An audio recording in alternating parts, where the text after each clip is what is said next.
Modi please resign कर दो यार, प्लीज। आप थोड़े से रंडी के बच्चे हो गए, रिजाइन कर दो यार, शर्म नहीं आती क्या? जी बोल,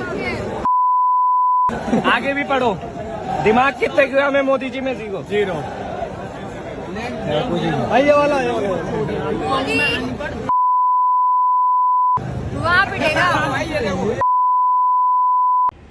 नमस्ते दोस्तों, ये रील मैं मीडिया के बंधुओं के लिए बना रही हूँ क्योंकि मैंने कुछ प्रोटेस्टर्स को जो कि गटर छाप, अनैतिक, अश्लील बिहेवियर सड़क पर बच्चों के सामने, बुजुर्गों के सामने, महिलाओं के सामने डिस्प्ले कर रहे थे, उसको नॉर्मलाइज करने से मना किया है कि we do not accept this in this society. हम लोग नहीं चाहते कि हमारे घर के बच्चों को कोई जो है अपनी अश्लील हरकतों से जो है टाइम से पहले सेक्शुअलाइज कर दे। हमारे घर के बुजुर्गों के सामने जो है हमें शर्मिंदगी महसूस कर, हम नहीं इस तरह का बिहेवियर एक्सेप्ट करते हैं, उसको नॉर्मलाइज नहीं होने देंगे।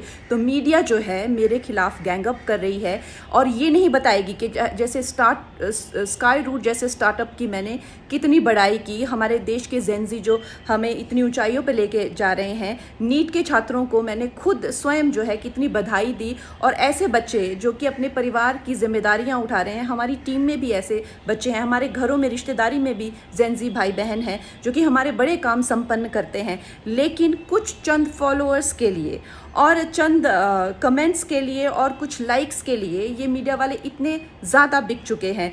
और मैं देख रही हूँ कि कुछ फेमिनिस्ट जो हैं वो एंकर्स कह लीजिए या पूरे एक बुलेटिन कर रहे हैं और मुझे सिखा रहे हैं कि Kangana, why should these women have the burden of dignity और डिसिप्लिन। हम लोग मिलेनियल वुमेन पे इतना प्रेशर था to be dignified and to be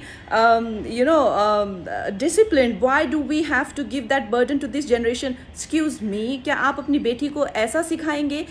discipline में रहना या मर्यादाओं में रहना कोई चॉइस नहीं है। भौंडा प्रदर्शन तो हर कोई करना चाहेगा, लेकिन अगर आपको समाज में रहना है और संविधान के हिसाब से आपको चलना पड़ेगा, जिसका मतलब है कि आपकी आज़ादी वहाँ ख़त्म हो जाती है जहाँ मेरे नाक और कान शुरू होते हैं। तो आप भौंडे बनकर सिर्फ अपने कमरे में रह सकते हैं, बाहर आकर आप मेरे आराध्य, चाहे आपको मेरे माता पिता के लिए कोई सेंटिमेंट ना हो, मेरे घर के बच्चों के लिए कोई आपको भावना ना हो, उसका मतलब ये नहीं है कि आप उनको सड़क पर सेक्सुअल गालियां देंगे, उनके मान को हानि करेंगे। मेरे आराध्य, मेरे भगवान हो, चाहे मेरे नेता हो, प्रधानमंत्री जी से जो है लोग उनको एग्जाम बडी कहते हैं बच्चे, उनके साथ में कितने लोगों की भावनाएं, कोई उनको लीडर मानता है, कोई उनको दोस्त मानता है, कोई उनको परिवारजन मानता है, कोई उनको भगवान मानता है। उसी तरह से आप किसी की फीलिंग्स हर्ट नहीं कर सकते हैं। ये कोई कूल बनना नहीं है, ये एक बेसिक सिविक सेंस है और अगर आपको ये नहीं आती है तो आपको सीखना पड़ेगा।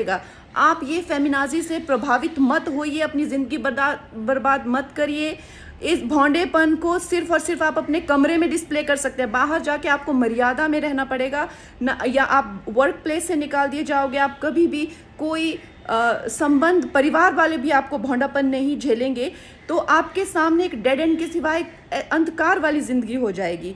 वैसे अगर देखा जाए तो साइंस भी कहती है कि ह्यूमन लाइफ का जो पर्पज़ है वो एवोल्यूशन है, और शास्त्र भी कहते हैं कि आप पुरुषोत्तम जो सर्वश्रेष्ठ है पुरुषों में, उस एवोल्यूशन की तरफ जाइए। लेकिन ये फेमिनाजी आपको सिखा रही है कि आप एनिमलिस्टिक जाइए और आप अपने गले में ऐसा, मतलब आपके गले में पट्टा डाल रहे हैं कि आप एनिमल बनिए, आप एनिमल टेंडेंसीज जो है वो डिस्प्ले कीजिए और बिल्कुल आउट ऑफ कंट्रोल हो जाए, भौंडे हो जाए, ताकि आप जेल में पहुँचे।